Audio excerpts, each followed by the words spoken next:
Boa tarde, Thaís. Agora, processo penal. Nós vamos começar falando sobre as hipóteses de absolvição sumária no rito ordinário, né, que se aplicam também aos outros ritos. Eu queria que você me elencasse quais são as 4 hipóteses e depois eu vou fazer uma pergunta complementar.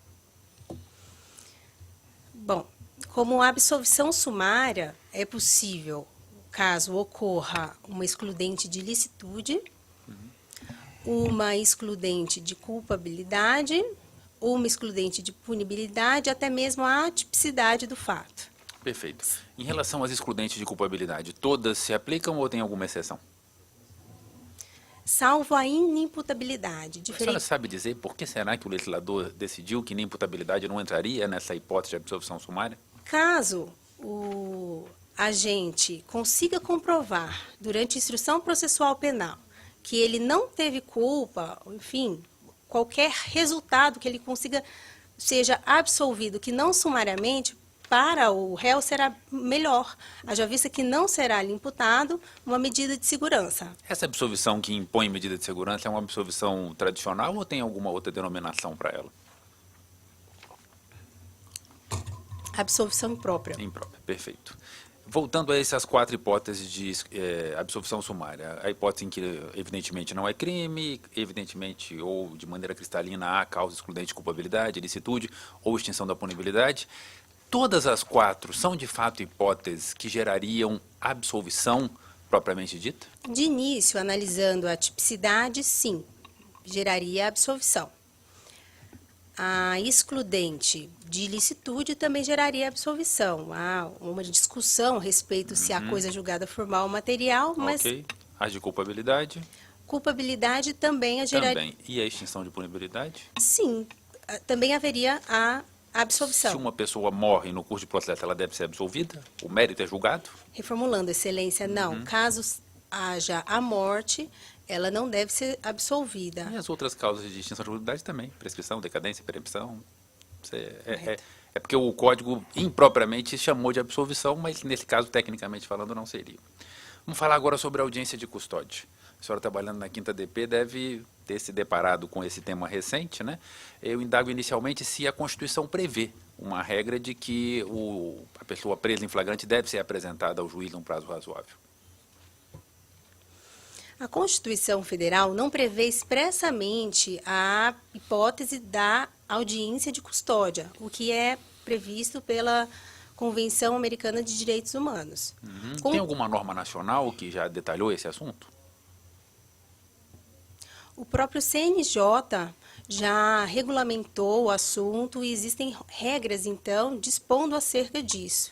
Essa resolução 213 do CNJ, a senhora sabe dizer se ela fala alguma coisa sobre a possibilidade do juiz indagar a respeito do fato e, eventualmente, usar essas informações para alguma deliberação, seja ela de natureza cautelar ou definitiva?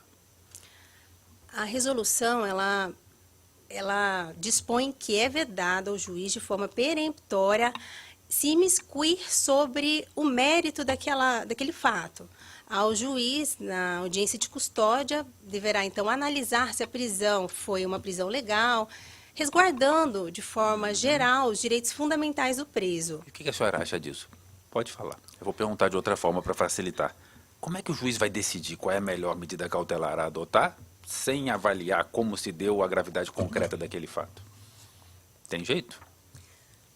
Realmente é muito impossível avaliar qual a medida cautelar cabível, bem como adequá-la à própria pessoa do flagranteado. Vamos adiante. O juiz decidiu converter a prisão em flagrante em prisão preventiva, a decretou, o réu foi para o presídio, o processo se iniciou, denúncia, recebimento, citação, resposta escrita, e o juiz designou uma audiência para realizar o interrogatório do réu. A própria audiência de instrução e julgamento.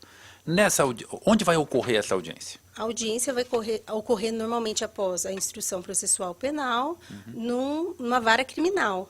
Uma vara criminal normal, após a distribuição, então, do inquérito policial e o seu regular processamento. Ok. Agora vamos falar sobre nulidades.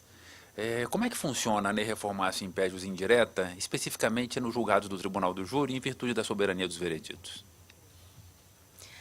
A ne reformatio impedius indireta se relaciona à impossibilidade dos julgadores após a anulação de um decreto condenatório, aumentarem ou de alguma forma, tanto qualitativamente quanto quantitativamente, piorarem a situação do réu. Sem pedido. Sem pedido, sem a Pedido da acusação. pedido da acusação. No que se refere ao júri propriamente dito, após uma anulação, então, de um decreto condenatório dos jurados, os jurados eles têm soberania em seus vereditos. Então, eles podem votar da maneira que eles acharem mais adequado. Contudo, há quem afirme que os jurados, na verdade, o juiz-presidente, ele ficaria limitado no que tange a dosimetria da pena. Então, muito embora não haja limitação para os jurados com base no princípio da soberania dos vereditos, o juiz-presidente ficaria, então, limitado ao que foi anteriormente determinado na sentença. Ok. Em relação ao princípio da correlação, o juiz pode condenar o réu quando o Ministério Público pede a absolvição? A grande divergência sobre o tema, Excelência.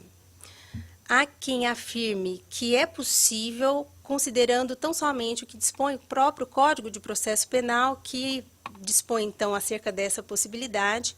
Há quem afirme também que é impossível, considerando a própria sistemática do sistema acusatório, em que, caso o juiz o fizesse dessa forma, ele estaria ferindo a sua própria imparcialidade e considerando que o Ministério Público é o titular da ação penal, caberia tão somente ao Ministério Público aferir a adequação ou não daquela denúncia e, como consequência, a decisão, né? Tá bom assim. Obrigado, Thaisa.